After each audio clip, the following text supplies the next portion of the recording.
In today's video, I'm going to teach you how to access the integrations or connect tool options from an active design file in your Chrome browser. To begin, make sure you already have an active design file open inside your Chrome browser window. This is important because the option we're looking for appears within the workspace of a file that's currently open. If you're still on a homepage, dashboard, or project list, go ahead and open the design file you want to work with before continuing. Once your design file is open and visible on screen, take a moment to confirm that you're inside the editing or viewing interface for that file. You should be able to see the main canvas or design area, along with the surrounding panels and tools. Starting from the correct screen will make the next step much easier to follow. Now look over to the left side of the application window. Along that side, you'll see the application rail, which is the vertical area that holds different navigation and tool options. Within that left rail, locate the agent's panel menu.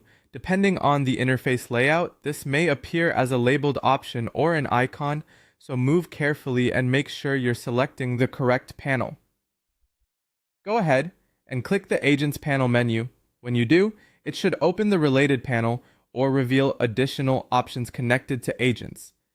If nothing changes immediately, give it a second and check whether a side panel has opened or expanded.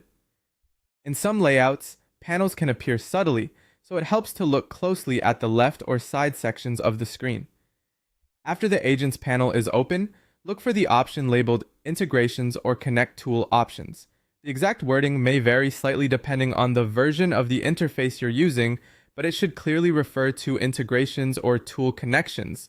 Once you find it, click that link to continue. At that point, you'll be taken into the area where connected tools or integration settings can be accessed. This is the section you'll use when you want to connect external tools or manage available integration-related options from within your active design file.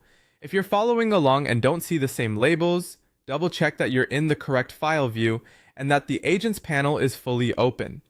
Interface updates can sometimes shift labels or placement slightly, but the overall path remains the same. Open